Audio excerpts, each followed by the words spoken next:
¿Están viendo el afiche? Henry, ¿usted Sí. puede entrar un momento al Facebook del Interartes y avisarme si le está saliendo? Bien, voy a ver. Sí.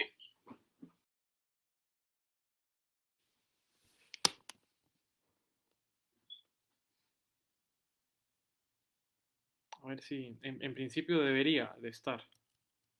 Listo, ya está. Está, vale.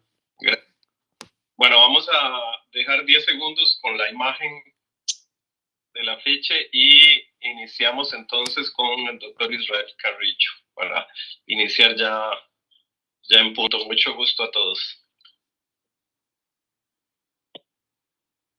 Yo era que ibas a probar el audio de los participantes. Henry. Ya está la prueba del audio.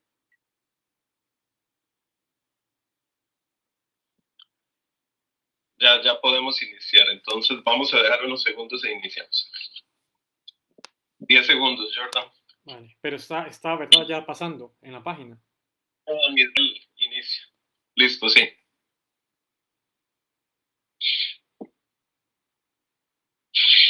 Muy buenos días, buenas tardes o buenas noches, según sea el lugar donde nos escuchan.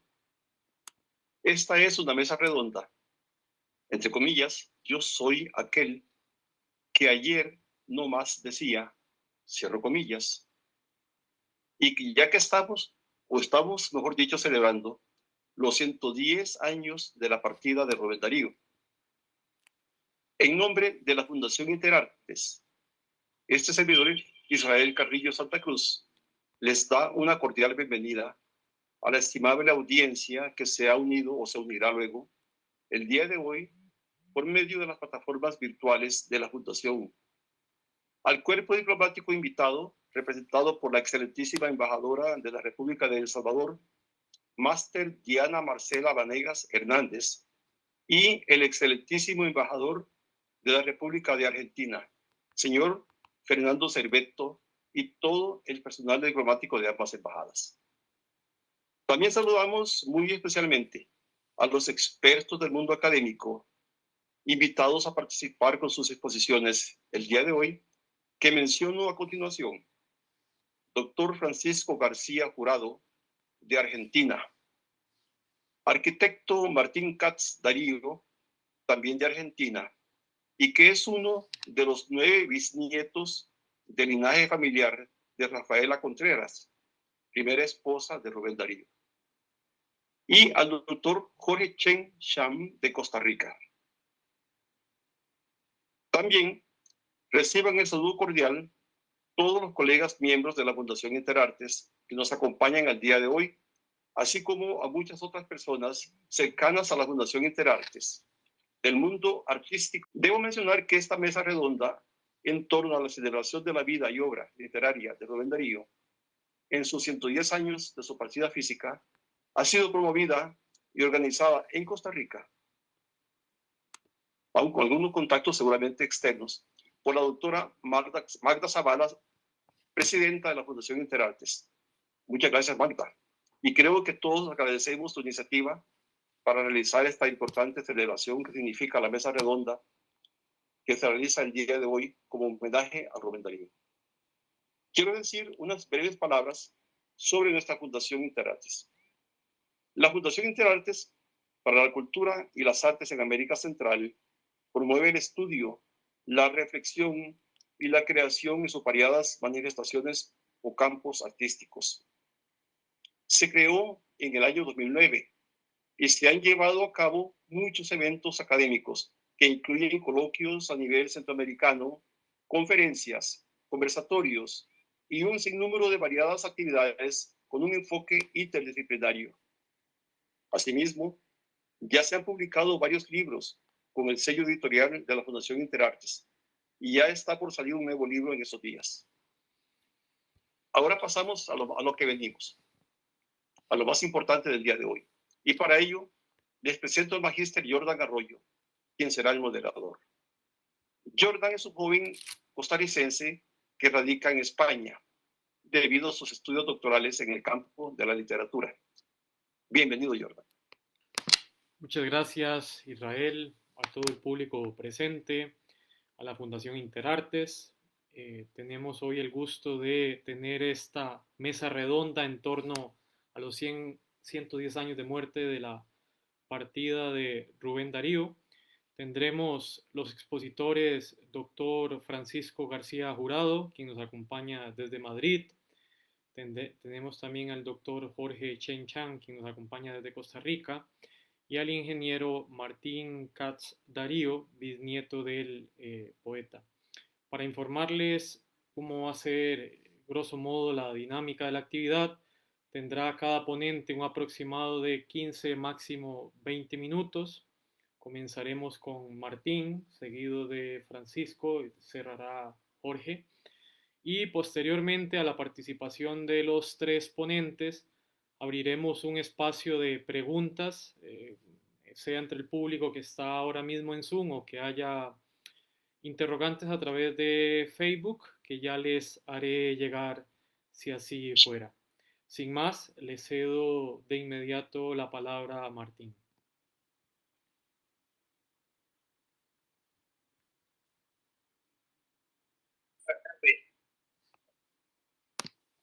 Hola. Le escuchamos, don Martín. Sí. Bueno, una bronca que no funciona nada. Bueno, pero aquí lo escuchamos. ¿Ustedes lo escuchan?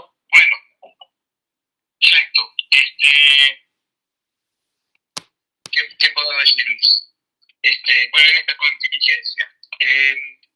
¿Ya estamos con las imágenes? Sí, correcto. Bueno, la primera imagen que ustedes ven es 1891, cuando Rubén Darío se casa con mi bisabuela, Rafaela Contreras.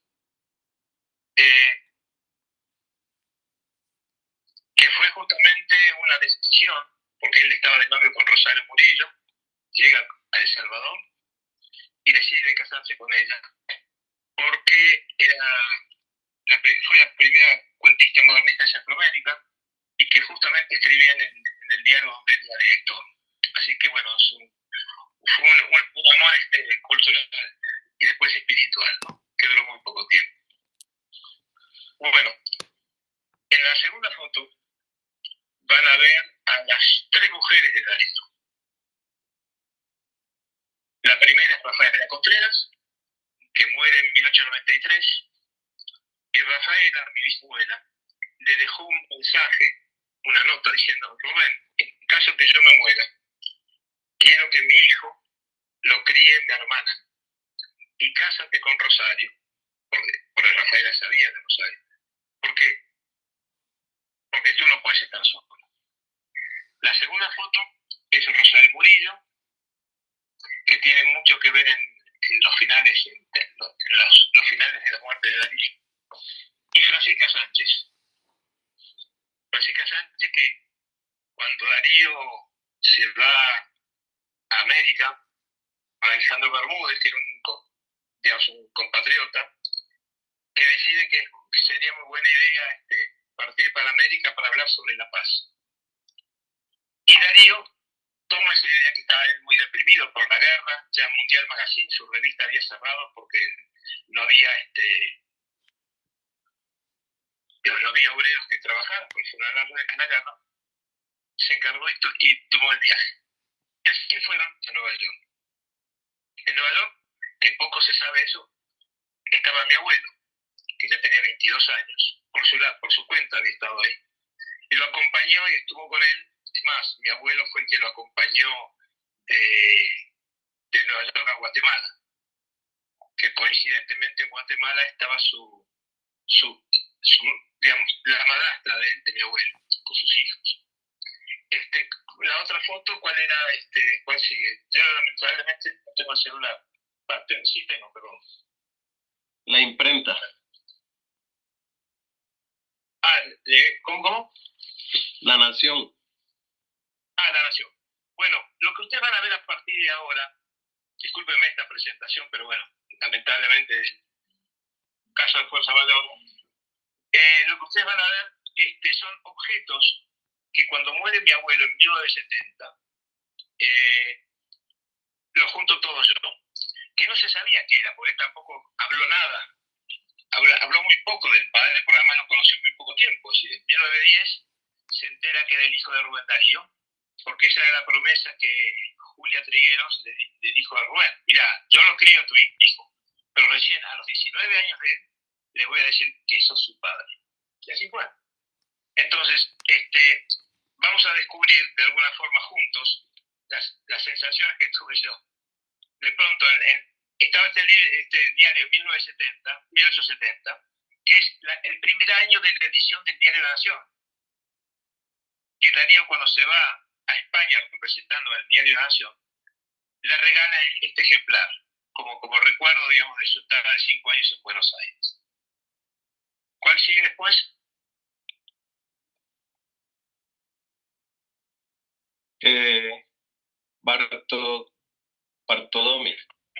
Bartolomé Mitre. Bueno, ahí esa es una tarjeta con la foto de Bartolomé Mitre de 80 años. Y aparte está la firma de él, que no sé por qué, pero bueno, seguramente él admiraba a Bartolomé Mitre. Y realmente era como el ideal que él tenía de periodista. Lo que no encontré, porque estoy en medio de una mudanza, es una medalla de 1891 de Bartolomé Mitre. Pese a que Darío llegó en 1893 a Buenos Aires, seguramente Bartolito Mitre quedó muy impactado. Darío, cuando llega a Buenos Aires, tiene una entrevista. Bartolito Mitre le consigue una entrevista para que vea al padre, y queda muy impactado de esa entrevista. Lo que más le impactó es la actualidad que tenía Mitre. Le hablaba sobre el canal de Nicaragua y sobre poetas modernos y todo lo demás, ¿no? Así que posiblemente de haber quedado impactado y bueno, le hizo un regalo de él. ¿Cuál sigue? Los compañeros con el traje de ejército. Ese es en la casa de Mitre, en uno de los patios, donde ahí está Bartolomé Mitre de frente, y atrás, a la izquierda, más flaquito, bigotitos, es Emilio Mitre. Que Emilio Mitre fue un gran amigo y fue su jefe, por supuesto, durante muchos años. El esplendor de la relación de Darío con el Diario de la Nación fue con Emilio Mitre. Seguramente estas tarjetas, porque todavía están en Europa, Julio Piquet, que era muy amigo de Darío, se las habrá alcanzado, casi seguro. Sí.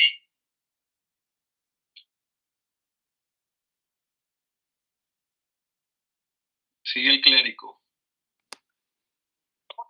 El clérigo. Clérigo. Bueno, otra cosa que a mí me sorprendió, mis amigos, Fray Mamerto Esquiú. Fray Mamerto Esquiú fue un sacerdote, periodista, y que defendió la independencia argentina. Miren qué coincidencia, ¿no? Que justamente este año se cumplen 130 años que mi bisabuelo estuvo en Córdoba y que conoció a la historia de Fray Mamerto Esquiú. Y Romagosa le regaló esta foto que ustedes tienen ahí, la persona. Darío en ese año en Córdoba defendió por primera vez el modernismo, porque los cordobeses en el Ateneo de Córdoba lo cuestionaron, ¿no? Y realmente Darío, como se dice acá, le tapó la boca, porque en 2 días hizo el maravilloso poema a Fray Mamerto Esquiú, que está en la Biblioteca Nacional Argentina. La próxima. Medalla conmemorativa general. Bueno, eso es algo curioso, porque Darío estaba entre Madrid y París. Y eso es cuando muere Bartolomé Mitre en 1906. Y está impecable. Seguramente o Piquet se la habrá conseguido de España, de Francia, o él que estaba en Francia la consiguió, porque la casa es una casa de París. Yo, por supuesto, ni la toqué, ni la limpié, ni nada, la dejé tal cual está, ¿no? Las cartas del ministerio. Perfecto. Esa carta es muy interesante. Pues imagínense todo esto, lo que les estoy contando. Lo llevó en su viaje de Barcelona a Nueva York, de Nueva York a Guatemala. Esta carta dice, Roma, 25 de febrero de 1906, Ministerio de la Casa Real de Italia, Primera División. Mi augusto soberano rey ha recibido la distinguida copia que nos ha ofrecido de su Oda Mitre. Esta cortés y cortesía que da testimonio del sentimiento de tan viva simpatía hacia Italia y a la Casa de Saboya. Ha sido plenamente apreciada por su majestad, quien ha pedido que le dé las gracias en nombre real. Con gusto copio su oficio, aprovechando esta oportunidad para manifestarle al Señor mi más sincera consideración. Esa es la carta original. ¿Cuál es con el símbolo de ese? Sí, la próxima. Las medallas. Las medallas. Esas medallas, esa medallita, ese verso y reverso, 1892, Colón, cuando estuvo en España, Darío. La pregunta es, ¿por qué eligió estos objetos para venir a América? Pero bueno, yo no se lo veo, por eso no se lo puedo preguntar. Pero bueno, si esa es la medalla de Colón cuando vino a América.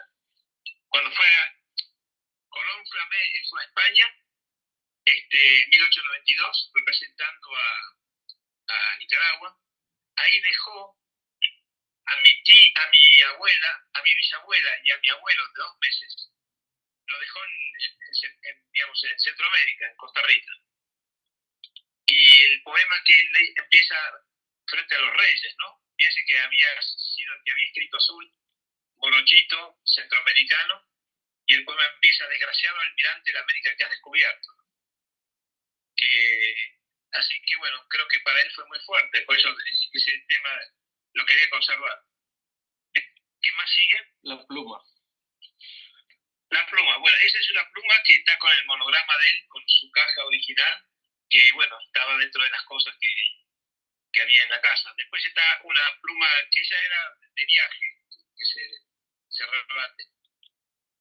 La que no encontré fue un lápiz de metal, con el monograma del precio. En la mudanza esta que estoy teniendo, va a aparecer seguramente. Como los anteojos de él, que son dorados, lo mismo, no los encontré. Sí. Osvaldo. Perfecto. ¿Me escuchan bien, no? ¿Sí? Sí. ¿Hola? Sí. Sí. Sí, se escucha. Barco Basile. Me enteré y fui a dicho barco con propósito de ver al poeta cuando estaba saliendo de España, ¿no? En 1914. Pero al llegar allí me arrepentí al ver que estaba en este estado. Se enteró Rubén de mi presencia y varias veces envió personas a buscarme. Cuando llegué a su camarote, me abrazó mucho rato. Me besó y me pidió algo mío como recuerdo. Arranqué de mi corbata de alfiler, regalo de diplomático del poeta italiano Giacomo Mondello, y se lo entregué. Quiso también sus guantes, también se los di. Y también se los di. Había varias personas en el camarote, entre ellas María, hermana de Francisca Sánchez. Todos lloraban en el camarote. Rubén aludió a su temor de ser aquella la última vez que nos veíamos. Y justamente, y el alfiler es el que ustedes ven ahí, la foto.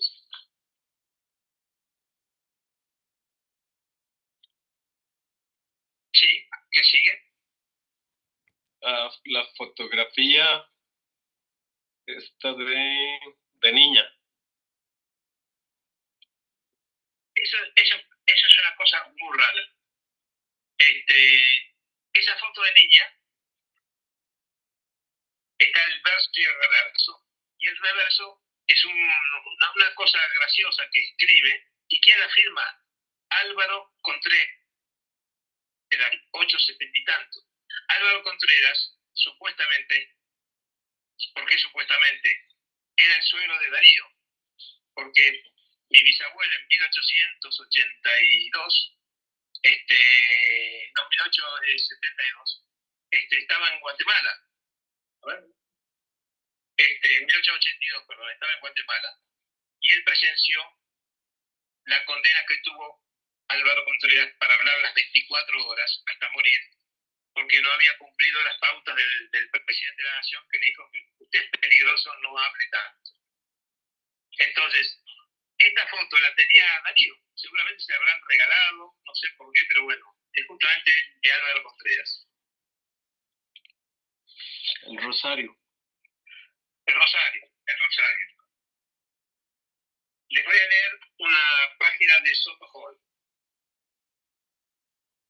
Soto Hall, el poeta guatemalteco, dice: eran las 7 de la mañana cuando fui a verle.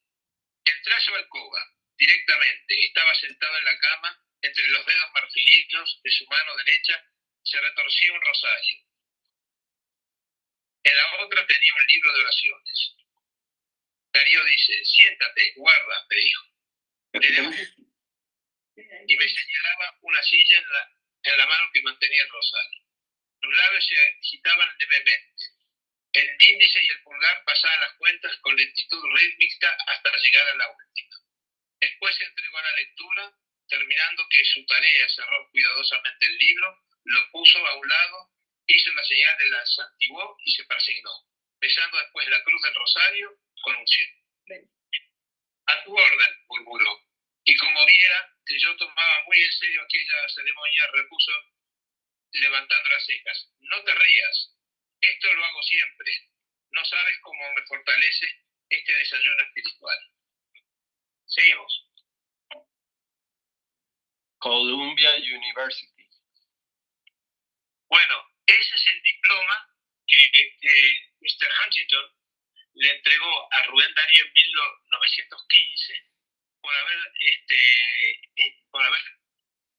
hecho la conferencia y que fue, digamos, recibido por Mr. Huntington, ¿no? Y ahí también ahí está Bermúdez, sí, Alejandro Bermúdez. Aquí. La primera comunión. La primera comunión. Bueno, Darío escribe a Francisca: por falta de dinero en Guatemala, que estaba muy mal, no quería ser un mantenido y no poder tener trabajo. En esta situación no ha podido enviar a Francisca más que esperanzas, ni siquiera remeras, algo para sufragar los gastos de la primera comunión de Huicho. Él escribe a Francisca, le dice: todavía no recibí la foto, cosa que la recibió después, que es la que ustedes ven ahí. Atrás de la foto dice este texto, escrito por Francisca Sánchez: a mi querido y adorado papito, que guardes en el fondo de tu corazón el recuerdo de la primera comunión de tu hijo Huichi, pues ya que no pudiste contemplarme personalmente, por ahora contempla mi retrato y abraza 1000 veces tu hijito que tanto te quiere. Rubén Darío Sánchez, Barcelona, 4 de junio de 1915, día del santo de Mamita. Sí. La cruz. La cruz. Esa cruz fue regalada, que ustedes habrán leído algunas veces que la cruz de marfil, que nunca existió la cruz de marfil. Es una cruz que Amado Nervo le regaló a Rubén Darío. El recorrido que tuvo esa cruz fue, la primera que la usó lamentablemente fue Ana Cecilia Luisa Dailés, el 7 de enero de 1912, que era la compañera Amado Nervo, murió con ella. Después, Rubén Darío el 6 de febrero de 1916. Después, Rosario Murillo, la viuda de Darío, en 1953. Después, Eloísa Regina Basualdo, que esa fue mi abuela. Después, mi abuelo. Y está ahora en el Museo de León, exhibida, ¿no? El dibujo fúnebre. El dibujo fúnebre. Bueno, ahora les voy a decir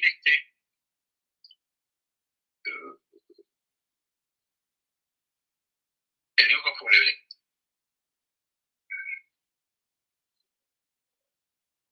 Dice: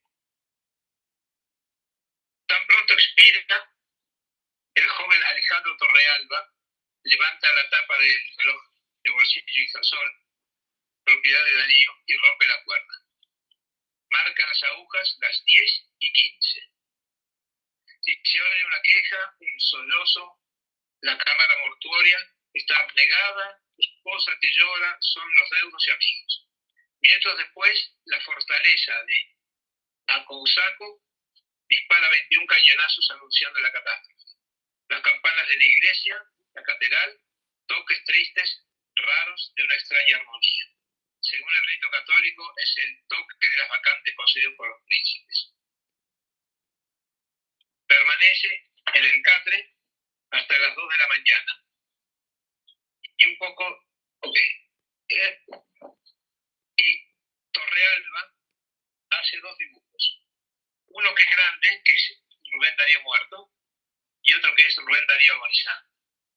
El que ustedes ven ahí, que nunca se vio, siempre se dijo que existía, pero nunca se vio, es el que ustedes ven ahí en la foto. El lápiz tiene unos 30 centímetros de largo por 20 de alto, y bueno, y ese es. Seguimos. Cerebro y sepelio. Bueno, el tema es, en cuanto Darío murió, todos saben que de baile, bueno, hay varios comentarios para de baile, ¿no? De baile le saca el cerebro y ahí hay una discusión con la familia Murillo de qué hacer con el cerebro, ¿no? Cosa que después se determina que le correspondía tenerlo la familia, que desapareció. Las vísceras ya se las habían sacado y las habían enterrado en el cementerio con mamá Bernardo. Pero de alguna forma fue como todo un rito. Todo lo que van a venir ahora es como de pronto Darío tenía que morir en Nicaragua. Por un tema político que convenía, porque Darío realmente quería venir a la Argentina, era su única vocación. Yo escribí un artículo en el Diario de la Nación que salió este 6 de febrero pasado, donde justamente demostraba los argumentos y con cartas de cómo Darío no veía otra cosa de venir a Buenos Aires. Es más, mi abuelo, que justamente estaba en Guatemala con él, le dijo: vos no vas a heredar nada porque tú lo tienes todo. Piense que mi abuelo fue educado en los mejores colegios de Europa, hablaba 5 idiomas, era, digamos, estudiante de medicina. Andate a la Argentina a formar tu familia. Cuando Darío sale de Guatemala, le dice a Sotojol: anda a la Argentina, yo me recupero en Nicaragua y nos vemos ahí. Así que constantemente fue la temática de él de venir a la Argentina. Pero bueno, así fue, así le pasó en la vida, ¿no? Una mala punción, digamos, un mal de diagnóstico, se infectó la punción que le habían hecho y así murió. Lo curioso es que murió en una casa con sin techo de paja, de madera, pero sin revestimiento. El piso era de ladrillo y a pocas cuadras estaba una clínica modelo que el mismo doctor de baile tenía. La pregunta es, ¿por qué no fue ahí? Pero bueno, no fue su momento. Sí, así que bueno, el tema del cerebro es, fíjense la foto, ¿no? Es como tipo una carnicería. Y después vienen las honras fúnebres. Bueno, las honras fúnebres, lo que sí fue una cosa totalmente popular. Centroamérica, el mundo estuvo conmocionado por la muerte de Darío. Estuvo 7 días de homenajes. Lamentablemente, digamos, lo vistieron de levita, ahí lo tienen ustedes en la foto. Lo vistieron de levita con guantes y zapatos. Después lo cambiaron y le pusieron una manta y unos laureles como digamos, como romano. Es decir, como que de alguna forma fue ocultar todas las cosas que por ahí pasaban por atrás. Yo, curiosidad, ese mismo año, hasta el mismo febrero, se firma un tratado que ya estaba hablado entre Estados Unidos y Nicaragua, que realmente dictaban a Nicaragua por muchos años. Pero bueno, esa es la historia. Y la última foto está, el que sí es conocido y está en el museo Darío, el perfil hecho por Torrealba, pero ya Rubén Darío muerto. Gracias, Martín. Bueno, por favor. Muchas gracias, Martín. Cedo de inmediato la palabra al doctor Francisco García Jurado. Muchísimas gracias, Jordan, y estoy muy agradecido por esta invitación a la Fundación Interartes, a ti como intermediario de este acto. Y simplemente quiero corregir, no soy de Buenos Aires, soy de Madrid, soy español, aunque no me importaría haber sido compatriota de Jorge Luis Borges o más cercano a Rubén Darío de Leopoldo Lugones. De hecho, tengo aquí, ya uniendo un poco la temática con la preciosa intervención de hace un momento, el libro que Arturo Capdevila, ¿no?, dedicó a Rubén Darío, sobre todo en su estancia en la Argentina, ¿no?, en Buenos Aires y en Córdoba, todo este periplo de su colaboración en el diario La Nación, de su amistad con Mitre, también, bueno, de esto habla el propio Rubén Darío en su vida de Rubén Darío, escrita por él mismo, que curiosamente las tres mujeres de su vida no terminan de ser nombradas, ¿no?, en esas memorias de Rubén. Es una cosa también interesante de estudiar, de esas memorias, lo que él no cuenta, ¿no?, lo que él silencia, los nombres concretos o las personas concretas. Pero en mi caso, por lo que creo que he sido invitado a esta mesa redonda es para, sobre todo, justificar ese título de Yo soy aquel, de Yo soy aquel. Jordan vio un vídeo mío que tuve el honor de hacerme en la ciudad de León este verano, en la Universidad Nacional Autónoma de León, donde recitaba un poquito este comienzo del famoso poema de Azul, y nombraba una figura retórica de la antigüedad, de la poesía griega y latina, que es la esfragis o esfragis, que es una suerte de marca autorial. Claro, en ese momento los autores no firmaban como firmamos nosotros, con una rúbrica al final del poema, sino que dejaban una suerte de huella poética donde quedase claro y explícito la impronta del yo. Y en torno a esto convoqué al poeta Ovidio, ¿no?, la posible relación con el poeta Ovidio, el poeta latino Ovidio. Esto me dio lugar, voy a compartir, a entrar en lo que viene a ser básicamente mi investigación, lo que estoy compartiendo ya. Estoy compartiendo, ¿verdad?, la pantalla. Se ve, sí. Sí, lo que es mi investigación general con un equipo internacional en el que también tengo el honor de que conste Jordan Arroyo, que es un atlas de la tradición y recepción clásica que se mueve por todo el mundo, tiene una visión global y donde no solamente estudiamos dónde se escriben las obras, sino dónde se leen. Y hace poco, hace un mes, poco más o menos, he estado releyendo a Lezama Lima y la lectura que él hace de Suetonio en La Habana, justamente, poco antes de que La Habana cayera en el colapso en el que ha caído. Bueno, en cualquier caso, uno de los problemas fundamentales que tenemos en el mundo de la crítica sobre Rubén Darío, un problema irresoluble, seguramente, es determinar si Rubén Darío es un clásico o es un moderno, o las dos cosas. Y a esto dediqué un trabajo. Yo creo que el único lector que de momento ha tenido ha sido Jordan. Rubén Darío, literatura grecolatina y estética de la modernidad, un trabajo que se publicará en Georgia, nada menos, nada más, nada menos, que me encargó el profesor Francisco Estevez.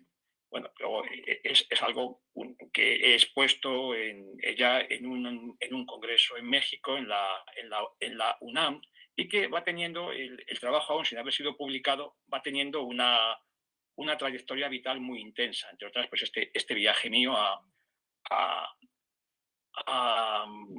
Nicaragua, donde también tuve el honor de visitar la Casa de las Cuatro Esquinas, de Rubén, de la iglesia de San Francisco y todos los lugares, entre otros la catedral, los lugares que están vinculados al poeta.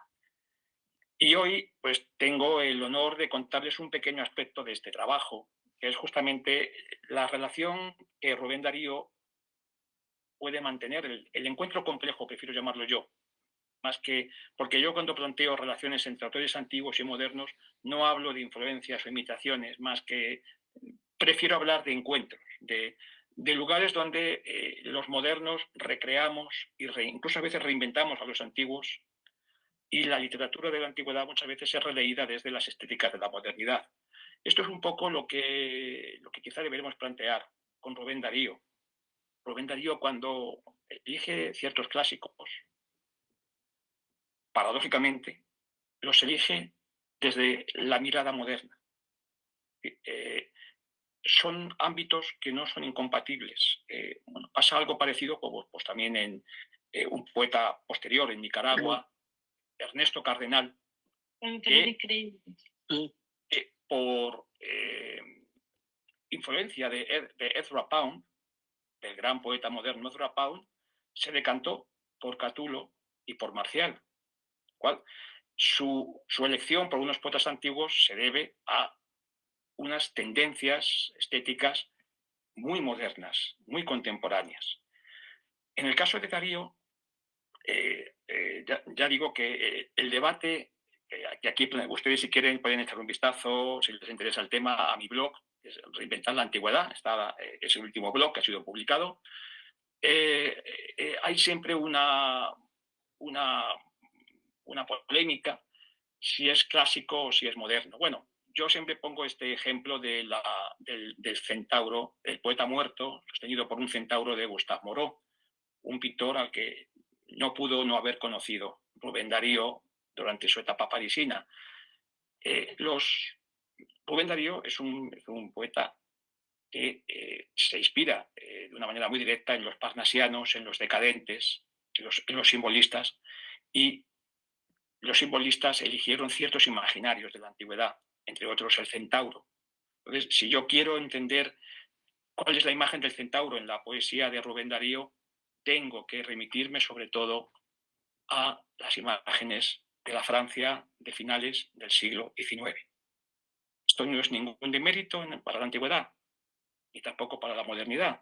Simplemente lo que quiero dejar claro es que son aspectos que se complementan. La modernidad reinventa constantemente la antigüedad. Y desde ese punto de vista, pues quizá quienes debaten estas cosas, quizá tengan más en común de lo que creen. Los que defienden al Rubén Darío clásico frente a los que defienden al Rubén Darío moderno.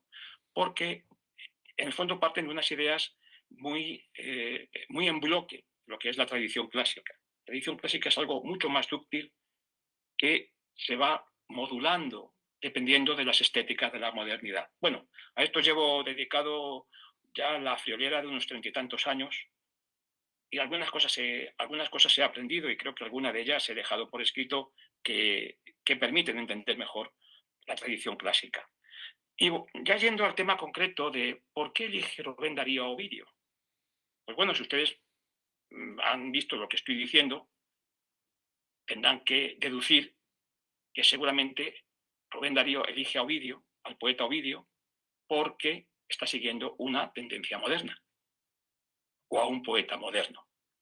Y este no va a ser ni más ni menos que el gran Verlaine, el gran Verlaine. Y dentro de este mundo parisino del spleen, de Baudelaire, Verlaine y en particular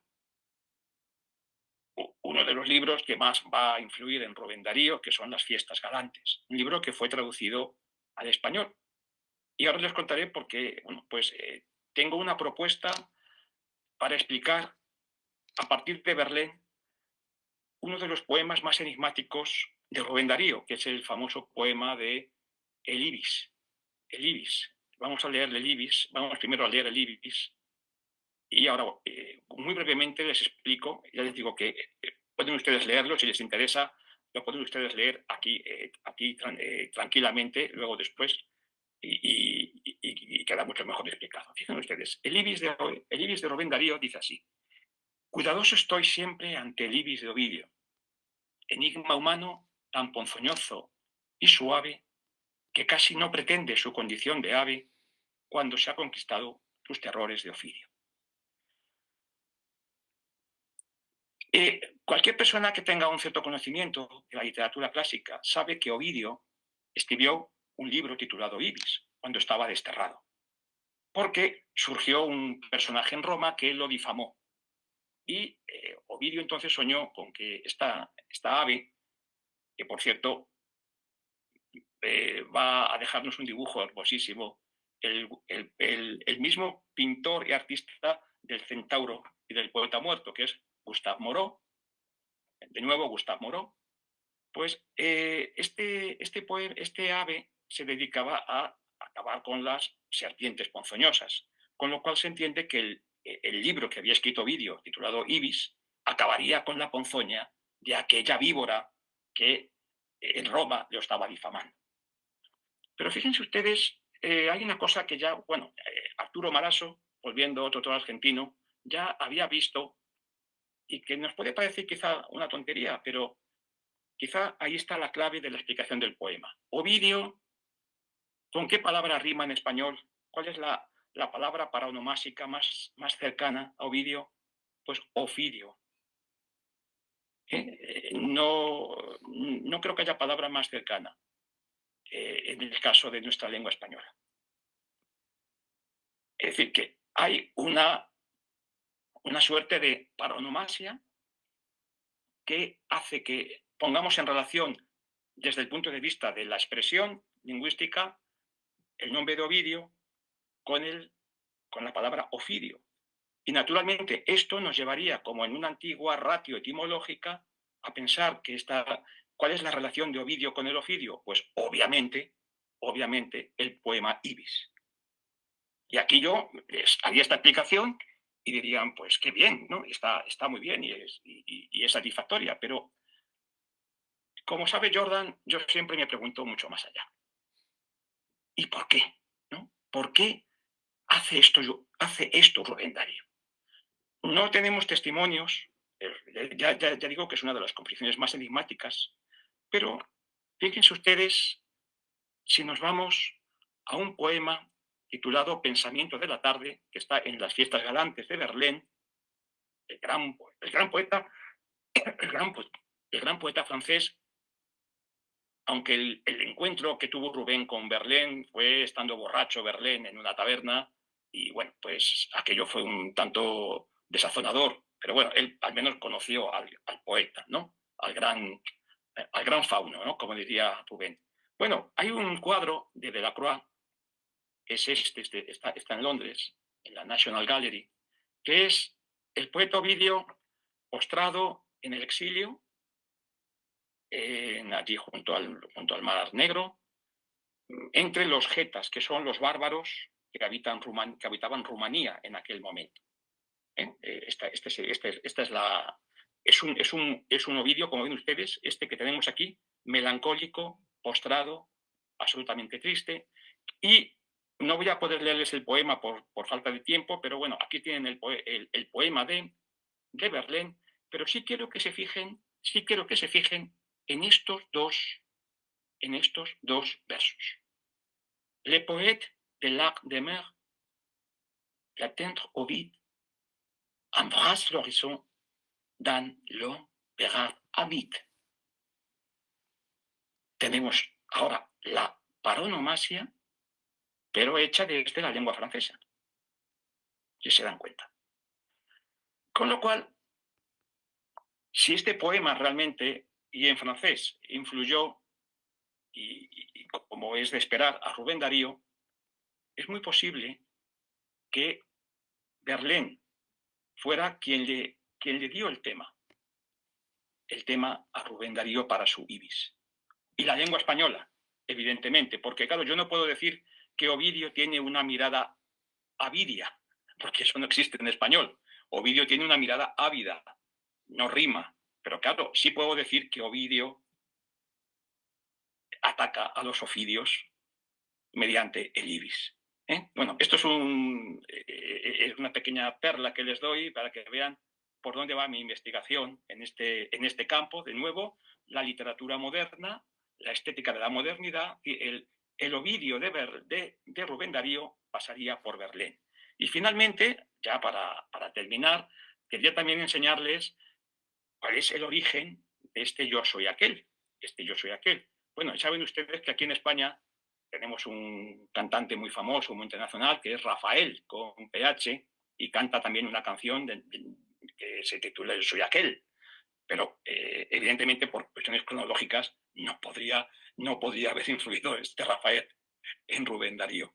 Bueno, las cosas fueron bastante más complejas. Aquí tienen estos versos maravillosos de Yo soy aquel, que ayer no más decía, el verso azul de la canción profana, en cuya noche un ruiseñor había, que era alondra de luz por la mañana. Bien, pues Virgilio y Ovidio, en este caso, pero me quedo con Ovidio. Fíjense ustedes, el ille ego qui fuerin generorum lusor amorum. Muy posiblemente a Rubén Darío le influyó mucho ese carácter personal de Ovidio. Seguramente es el poeta que más impronta de yo tiene en la lírica latina, que más impronta deja de su yo. Y esto, claro, el problema sería ver cómo llegaría este verso al yo soy aquel de Rubén Darío. La cuestión es también muy interesante. Ahora mismo hay en circulación lo que pueden ser dos teorías. Para mí puede ser que viniera por la gramática, que viniera por la gramática, por los estudios gramaticales y por las traducciones que esta figura, la Eufragis, tiene en las gramáticas latinas de la época de Rubén Darío. Y por ahí también hay otra teoría ahora mismo que va por otro camino, que apunta más hacia Virgilio y apunta más hacia Miguel Antonio Caro, las traducciones de Virgilio de Miguel Antonio Caro y la fascinación que Miguel Antonio Caro tenía por un traductor español de Virgilio del siglo XVI, Hernández de Velasco. Estamos por ahí, por los dos caminos. En cualquier caso, como ven, estos derroteros también son fascinantes en el sentido de que nos desvelan los textos clásicos al tiempo que son reinterpretados por los poetas modernos, al mismo tiempo arrojan claves para entender la poesía moderna. Bueno, pues aquí me quedo. Muchísimas gracias. Muchas gracias, doctor García Jurado. Cedo de inmediato la palabra al doctor Jorge Chencha. Buenos días. ¿Puedo compartir la pantalla, verdad? Sí, creo que sí, puede. Ok, vamos a ver. Ok, ahí está. Muchas gracias por la invitación de la fundación a la que pertenezco para participar en este coloquio sobre la obra de Rubén Darío. Sí, lo que quiero indicar algo muy importante, las coincidencias. Precisamente no sabía yo, nunca me dieron el título o cómo se iba a intitular este coloquio, y precisamente como lo ven ahí voy a hablar de la poesía cívica en Rubén Darío. La muestra que tenía es precisamente el segundo poema de Cantos de Vida y Esperanza. Es el famoso poema Salutación al Optimista. ¿Por qué coincidencia? Porque y no sabía, no, porque no me lo habían dicho tampoco que iba a participar un colega de filología clásica. Y la coincidencia es que yo vengo trabajando precisamente por toda mi trayectoria en la recepción del Quijote y de los clásicos, precisamente, vengo trabajando y a Rubén Darío desde esa perspectiva. El último trabajo precisamente aborda la cuestión del coloquio de los centauros como un poema que analiza el paisaje como un código cultural en Darío, porque a veces, muchas veces, esas referencias, como ha dicho el colega Francisco García Jurado, no son detectables si no se hace un trabajo de hormiguita. Pero también muchas veces son citas, apenas una mera mención que no se puede ir a corroborar. De todas maneras, no estamos en la perspectiva de las influencias, sino de trazas y cómo repercute, precisamente, como ya lo he dicho, en el caso de Rubén Darío, Pedro Salinas, el paisaje cultural greco-latino o francés dentro de la modernidad, de la escritura de la modernidad. Así las cosas, quisiera abordar un aspecto de la obra de Darío que siempre me ha interesado, que es el concepto de poesía cívica que podemos rastrear, como saben ustedes muy bien, hasta la antigüedad greco-latina. Y sobre todo me interesa abordar un aspecto de la poesía cívica que tiene que ver con esa repartición de los géneros según Aristóteles. Y voy a ver si puedo, espero que, a ver si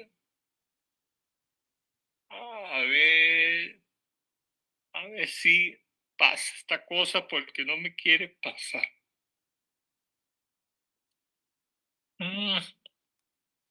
No me quiere pasar. Dele donde dice presentación con diapositivas arriba.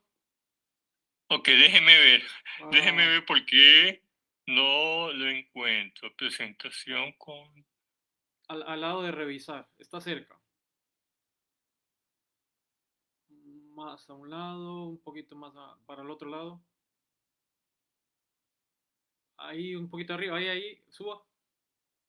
Ahí. Arriba. Dirección del texto. No, arriba, Eso. un poco más arriba. Ahí mismo. Ahí. Presenta.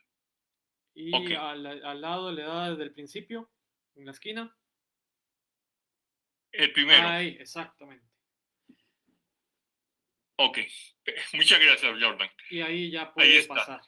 La poesía cívica como género de la comunidad fraterna de Rubén Darío. ¿Por qué eso es importante? Porque precisamente la funcionalidad de la poesía cívica siempre ha sido apelar a la identidad colectiva, a la comunidad. Y eso está muy claro en la tradición, tanto griega como greco-latina, sobre todo griega, de la poesía cívica, relacionada con esos valores colectivos, por ejemplo, de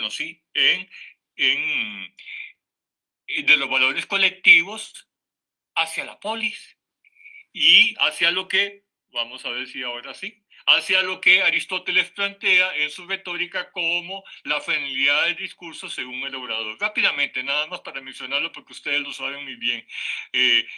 Aristóteles en la retórica aborda los discursos desde su finalidad, los discursos desde su finalidad y donde se enuncian esos discursos. Y precisamente encuentra en el caso del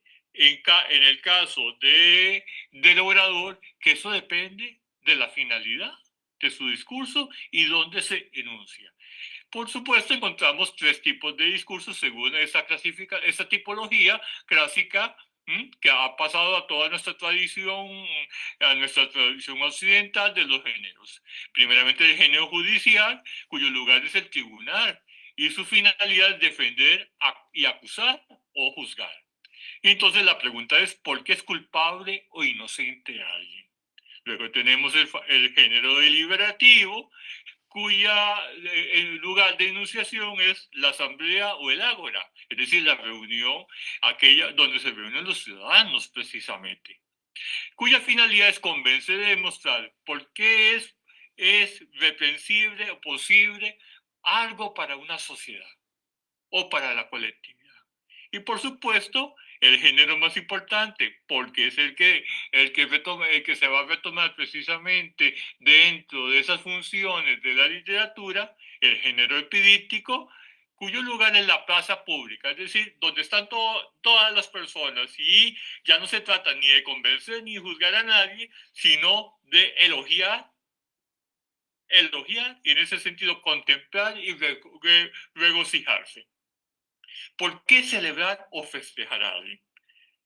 Claro, en la tipología aristotélica, los tres géneros podrían combinarse, y es como a veces lo encontramos que se combinan, porque una tipología es nada más funcionalidad para determinar y nombrar, y en ese sentido permitir el análisis, pero en cualquier pieza oratoria se encuentran. Pero algo muy importante, ¿dónde precisamente? No quiere. Ok, ahí está. ¿Dónde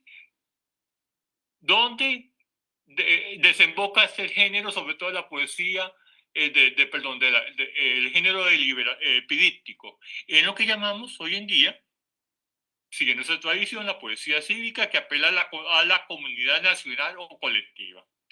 Y así es como quiero leer Salutación del Optimista, de Cantos de Vida y Esperanza, el segundo poema, después del que ha comentado el colega, y nada más una calita breve sobre ese primer poema. Para mí ese primer poema es algo que encontramos siempre en la tradición de escritura en la última parte del siglo XIX, en Europa, sobre todo. Ese primer la colocación de un poema en un libro tendrá una importancia capital, y esos poemas que siempre se colocan al inicio son poemas que manifiestan un ars poética o un credo o un relato de aprendizaje, precisamente para el poeta, y cobra toda esa actualidad y vigencia, eso en el primer poema de Cantos de Vida y Esperanza. Ahora bien, ¿por qué salutación al optimista? Porque hay un valor profético de la palabra que ya conocemos, de vaticinios y oráculos relacionados con la función de la poesía, tanto en Ión o en el Fedro de Platón.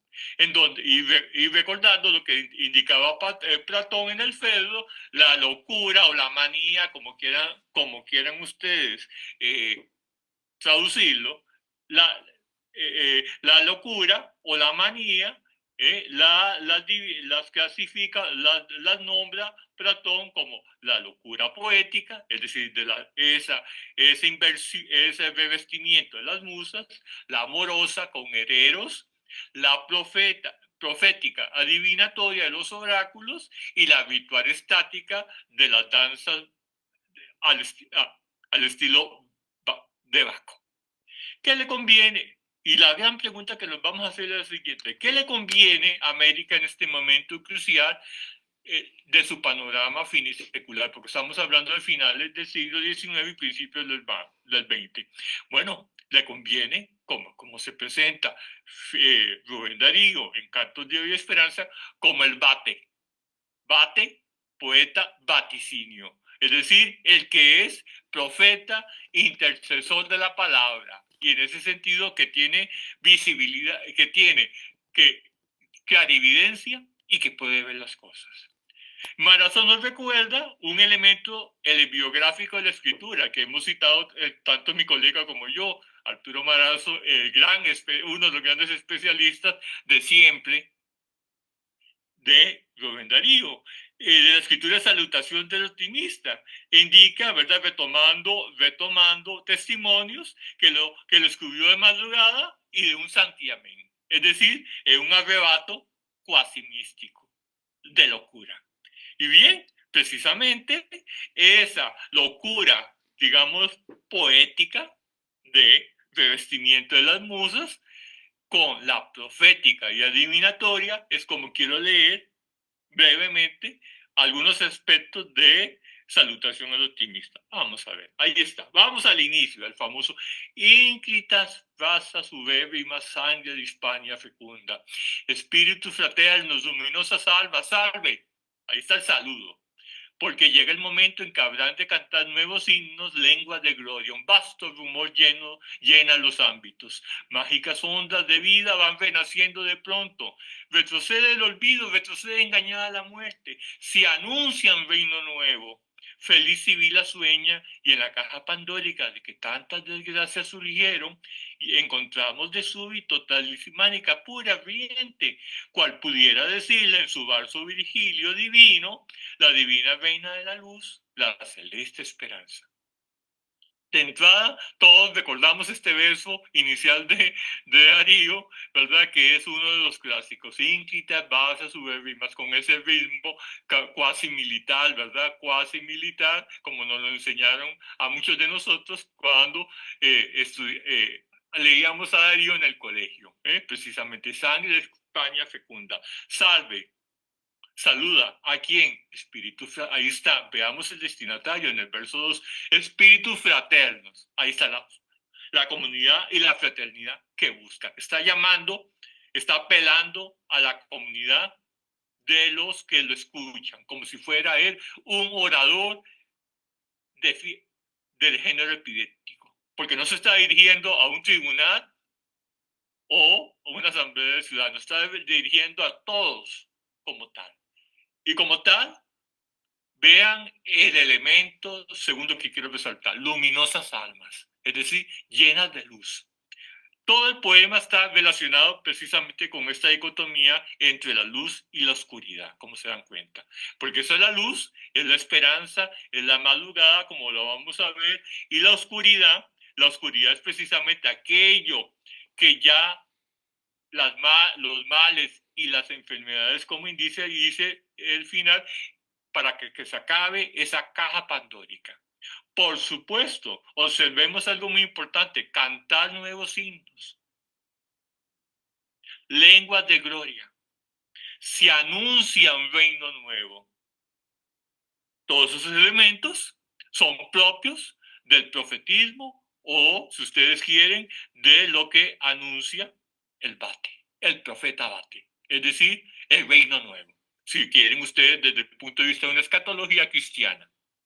Muy bien, ¿por qué esto es importante? Porque el poema nos interpela y nos recuerda la necesidad de dejar el pasado, de promover, de conducirlos hacia un futuro que Rubén Darío precisamente está viendo aquí como van renaciendo de pronto. Un renacimiento, una regeneración que podríamos algunos interpretar desde el punto de vista de esa regeneración y ese renacimiento que operan en la modernidad de finales del siglo XIX, tanto en España con la generación del 98 que busca esa regeneración de los espíritus y de la cultura española, pero también a nivel mundial, porque hay que leer el poema, y sobre todo Cantos de Vida y de Esperanza, desde un punto de vista político. ¿Por qué? Porque se trata de sangre de Hispania fecunda, con el concepto aquí de la raza relacionado, como se ven en los otros poemas de esa primera sección de Cantos de Vida y de Esperanza, con ese enfrentamiento con el yanqui, con Norteamérica, con la Norteamérica de Roosevelt. Recuerden ese poema esencial, ¿verdad? Donde lo denuncia y lo acusa. Y tras de eso, la raza norteamericana. Bien, en esa oposición entre la Hispania fecunda, bueno, luego vamos a encontrar otro elemento más de ese imaginario sobre la raza que encontramos en Darío, y vamos a la parte que me interesa desde el punto de vista de la colectividad. Está muy bien. Ya vimos espíritu fraterno, luminosas almas, en esa apelación al destinatario, un destinatario colectivo. Entonces, ahora, vamos a ver.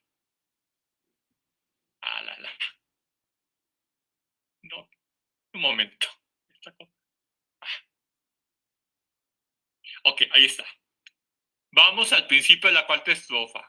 Únanse, brillen, secúndense tantos vigores dispersos. Formen todos un solo haz de energía ecuménica. Sangre de Hispania fecunda, sólidas, ínclitas razas, muestran los dones pretéritos que fueron antaños triunfo. Nos recuerda las glorias del pasado. Esas glorias del pasado que tienen que ver con un elemento que en ese imaginario del Rubén Darío acerca de la raza hispana tiene que ver con la reconquista y con las glorias del pasado español. Entonces, no hay nada que amilanarse, nada que doblegarse ante ese momento de esplendor de la cultura, de la civilización española, de la que hereda América Latina. Y eso se puede leer políticamente, y hay que leerlo políticamente en este momento que se actualiza con ese enfrentamiento, ¿verdad?, adrede que busca, por ejemplo, el discurso de Trump y de populista norteamericano. Entonces, nos cobra de mucha actualidad. Pero fíjense otro elemento. Vuelve, alguien tiene algo que está sonando y que nos molesta, por favor. Ok. Sangre de Hispania fecunda, sólidas, ínclitas razas. Vuelve sobre el primer verso, precisamente como estribillo, como un estribillo que va precisamente encadenando esa visión de la comunidad fraterna. Y ahora sí, vayamos al final de la cuarta estrofa, que es el otro momento culmen que para mí. La latina estirpe verá la gran alba futura. Ya vimos eso al principio, precisamente. Esa retórica de la aurora que tiene que ver con un amanecer y un despertar. En un trueno de música gloriosa, millones de labios augurarán la espléndida luz que vendrá del oriente. Oriente augusto, en donde todo lo cambia y renueva la eternidad de Dios, la actividad infinita. Y así esperanza la visión permanente en nosotros, ínclita raza subérrima, sangre de Hispania fecunda. Voy a terminar con 2 o 3 rasgos importantísimos y 2 de ellos los quería ahora, digamos, subrayar. Precisamente la relación que hay entre la luz con una música. Luz y música que le encontramos como que le encontramos en el simbolismo francés, por ejemplo, pero en toda esa tradición también occidental, en donde la luz de la mañana se relaciona con lo musical, con lo más excelso del espíritu que podía ser la música. Y eso es platónico, para que no se nos olvide. Por un lado, esa luz, la relación luz, alba futura, espléndida luz, música de gloria, y el otro elemento que ahora sí tiene todo su sentido con energía ecuménica anterior, que todo lo cambia y renueva, es decir, todo se cambia. Todo cambia y todo renueva, en un sentido de la regeneración, de una regeneración importantísima desde ese punto de vista para Rubén Darío. Habría que analizar por qué esa energía tiene que ser así, tiene que ser una energía que renueva y que al fin y al cabo a la mañana, a la noche, sigue la mañana. Pero porque no me da más tiempo de analizar, pero vean cómo termina de nuevo, ahí donde inicia el poema con ese verso de coda que está también como bucle final. Muchas gracias. Muchas gracias, doctor Jorge Chen. Ahora abrimos un espacio para preguntas, comentarios. No sé si Henry puede, que es que alguien está compartiendo la pantalla. Si puede quitar. Sí, a ver si pueden dejar de compartir, por favor. Sí, yo ya dejé. Sí, no, ya, pero alguien se metió a compartir. Bueno, abrimos un espacio de preguntas.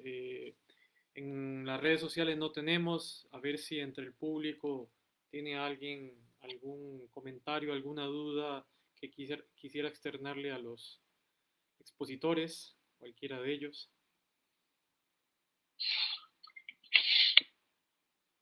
Pero alguien se metió a compartir. Bueno, abrimos un espacio.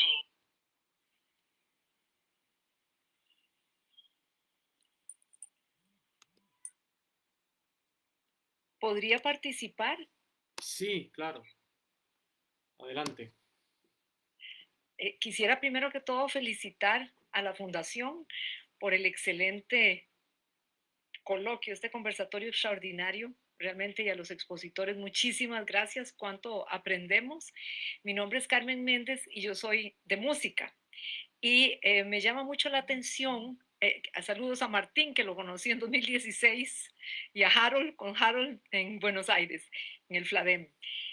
Me llama mucho la atención al decir lo último de Jorge Chen. Si Jorge recuerda, y creo que Israel y no sé, algunos de ustedes, Dinora, creo, estuvieron en la salutación del optimista, es el final con que termina el magnicidio, la obra de Mario Alfaguel, mi esposo, que lamentablemente no pudo estar, pero lo verá después, la grabación, y que es una obra musical que está dedicada al magnicidio de Juan Rafael Mora, presidente de Costa Rica, que asesinan en 1860.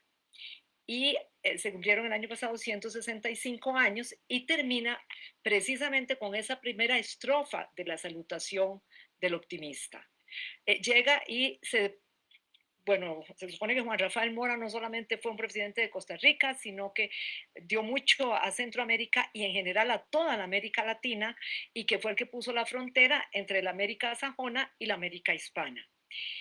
Cuando termina la obra, que ha estado narrando y describiendo musicalmente todos los horrores que pasaron, toda la, digamos, lo importante que tiene para ahora, como decía Jorge al final, el destino manifiesto, que es lo que estamos viviendo actualmente, la misma doctrina, la misma política, y ese destino manifiesto se presenta durante todo el rato y hay una comparación entre una conversación que le ofrece el presidente Buchanan de los Estados Unidos, así que ya habían derrotado a William Walker y que había, ¿cómo se llama?, ya terminado la invasión de los filibusteros, pero todavía estaba vivo y ya no era presidente porque habían derrocado a Juan Rafael Mora. Conversan en los Estados Unidos ellos y él le propone, el presidente de los Estados Unidos le propone que sea el dictador de todo Centroamérica, que sea un solo presidente. Luego, en el año 82, cuando tenemos un nuevo presidente, que es Luis Alberto Monge, 1982, también ocurre algo similar. Creo que era jefe de Estado, ¿cómo se llama? El secretario de Estado, Henry Kissinger, le propone a don Luis Alberto Monge que para quitar las guerrillas en Centroamérica y terminar con ese dolor de cabeza para el norte, que se convierta en el dictador para todo Centroamérica. Y él le dice, yo no sería un buen costarricense porque a mí no me eligieron, yo no soy el representante de los países centroamericanos, soy solamente de Costa Rica. Entonces, después de pasar todos estos horrores en la obra, termina precisamente con esa primera estrofa, desde ínclitas razas ubérrimas hasta la celeste esperanza, para dar a las nuevas generaciones toda una fe en el futuro, lo mismo que ustedes estaban diciendo, pero cuán profético y cuán vaticinio hay en estas palabras de Rubén Darío. Y por último, comentarles que Mario, que hace la obra, siempre tiene, bueno, como de cabecera las obras completas de Rubén Darío, y hay una que le gusta muchísimo, que es uno de los homenajes y estelas, que es a su abuelo, que era José María Alfaro Cooper, y que dice Postal de Nicaragua a Costa Rica, escrita por Darío. Al joven vate que en lejanas playas rinde al arte tributo, con noble aspiración y grande anhelo, envío con el alma mi saludo. Creo que es de 1900, algo, no recuerdo exactamente, no dice, no sé si es 1880, no sé, porque no dice exactamente cuándo, pero sí nos llama mucho la atención poder darnos cuenta que a través de la poesía en este caso de Darío, hay todo un recorrido que no se interrumpe, o sea, estamos en las mismas circunstancias. Las generaciones actuales y sobre todo las generaciones más nuevas tienen que volverse a enfrentar a esa situación del destino manifiesto, y la poesía puede dar, puede elevar el sentido crítico, el pensamiento crítico del que tanto se habla ahora, y también la esperanza, que es uno de los fundamentos cristianos. Así que muchísimas gracias por su escucha, y también a todos de nuevo muchísimas felicidades. Muchísimas gracias, Carmen. Una última persona, si quisiera participar, algún comentario. Perdón, Sí. por mi parte, es en torno a justamente a la salutación del optimista. Bueno, el doctor Chen ha hecho una exposición muy interesante y muy iluminadora.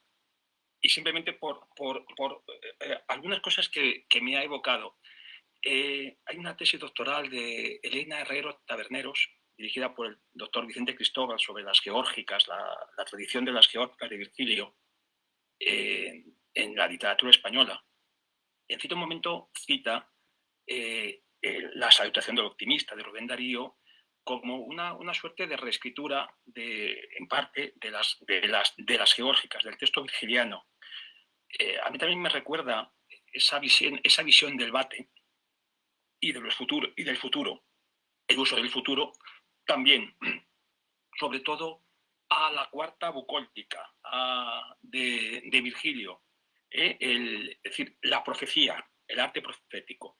Y volviendo un poco a estos postulados que yo antes desarrollaba sobre literatura antigua motivada por ideas modernas, me gustaría unir todo esto al ensayo que escribió Pierre-Joseph Proudhon en torno a Virgilio, donde él propuso, un pensador socialista y anarquista, propuso que Virgilio podía ser el modelo de la regeneración literaria y nacional de los pueblos en la segunda mitad del siglo XIX.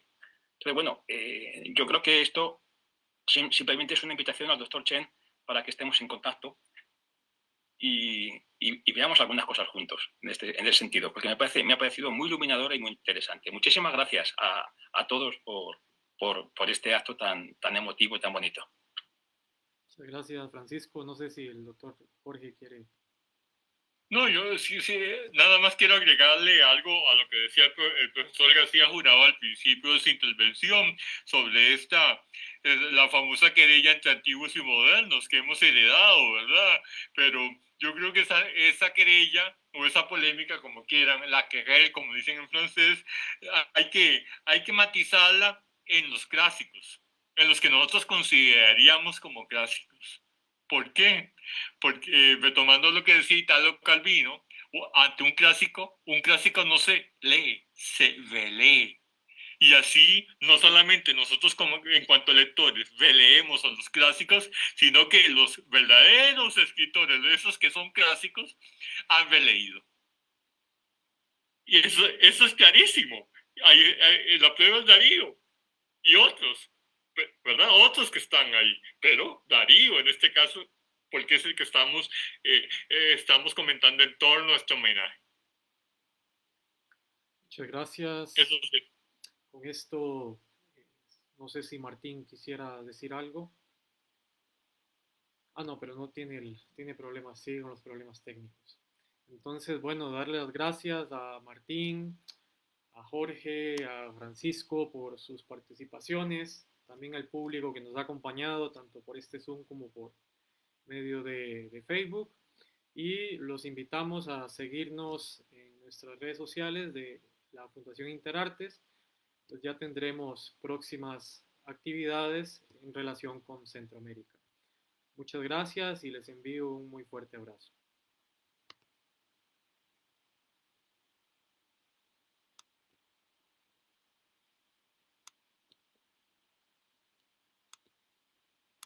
Bueno, de mi parte, a nombre de la Fundación Interartes,